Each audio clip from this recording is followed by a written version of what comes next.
6 minutes.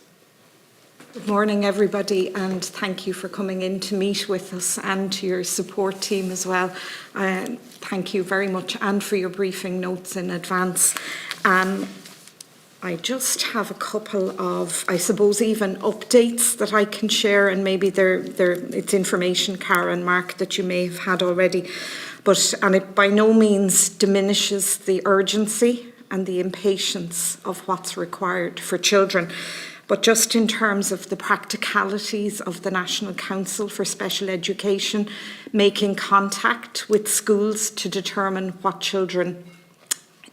services children will need, that's been brought forward, and that process will occur earlier in the year again this year. In terms of graduates, because to provide the services, as you know, we need more speech and language therapists, more occupational therapists, more SNAs, more SENs, and that there will be more graduate places coming on stream from this September. But that is not enough, and it's not soon enough, because the term will be 3, 4, 5 years to graduation. So in terms of what can be done in the more immediate term, in the short term, and I would agree with your point, Mark, in relation to pilots, and there have been many excellent pilot schemes that the HSE has run, Talking Buddies, Tiny Talk, over the years. They need to be taken off the shelf, provided to schools, provided to early years where work can be done, possibly using digital means whereby parents can access them. There is one occupational therapy programme which can be accessed online for free, but it's a collaboration between the University of Limerick and the occupational therapists. So if a parent has concerns about a child's movement, query dyspraxia, by no means diagnosing. So all of those things that are available, the Enable Ireland YouTube channel, to pull those together into a toolkit within a couple of months that could be accessible to parents, to early years providers, to schools.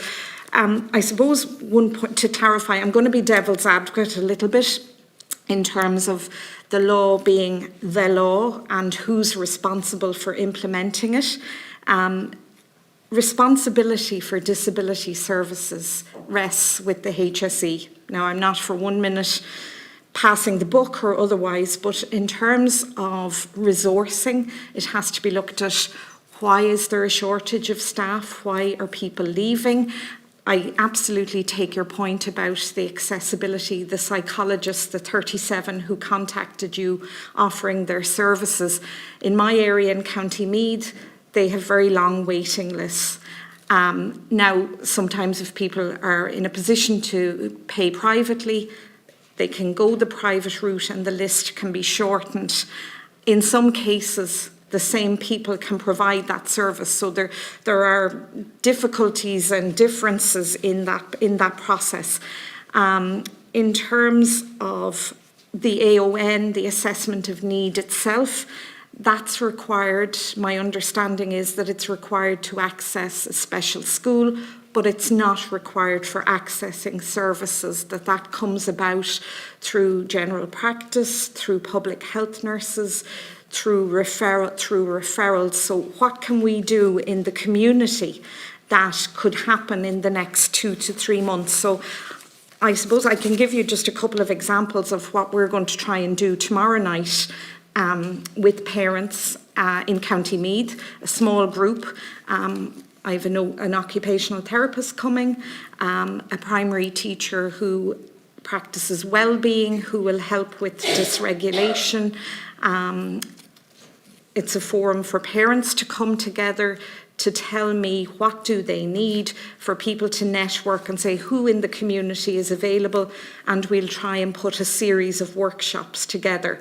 So whilst the college places come on stream, whilst perhaps the education and training boards they have courses for school leavers, introductory courses, we're going to try and link them with Enable Ireland for work experience. They're practical things, hopefully, that will help parents. But I just wonder how your interactions with the HSE have gone.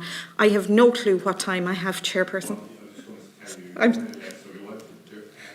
Questions, just ask them now. Well, that was in, and for Leanne as well, because I can't forget. Thank you very much for the briefing on the DPO. I'm not sure, so my question in co-creation and the lived experience and the importance of that.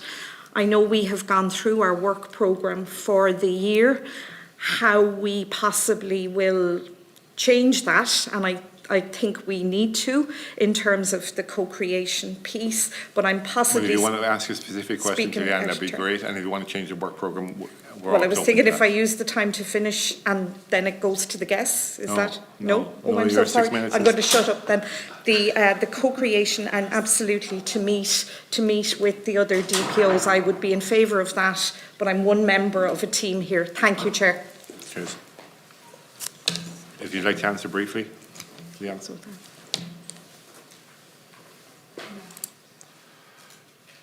Thank you, Deputy Toole, for your question. The DPO network would really like the opportunity to be able to meet and discuss the best possible way to include co-creation, the co-creation process. The Department of Children and Equality and Disability are currently creating their new strategy on disability, and it's very important that we include lived experience, like myself here today. I represent the Irish Deaf Society. I'm a deaf person myself, but there are other members of the DPO who represent other lived experience, and it's very important that this kind of experience is included within the process. I'm not sure if anyone would like to add anything else from the DPO network. Just to say that, you know, the level of awareness of the value of co-creation in government is very low. And I mean, a symptom of that is, as you just mentioned, that this Committee on Disability Matters has already established an agenda for the year, and that discussion hasn't involved disabled people. So, you know, disabled people are the ones who can see what the priorities are, who can support the government to make sure actions are effective. So just, if I can answer Senator Harman's question here and say, what do you want us to do next? Well, we would like to be at the table with you while developing the agenda, so that together we can create that agenda of priorities and then talk about how to address them. Because at the moment, with this committee focused on disability matters, disabled people were not around the table when the agenda for the committee's work was being created.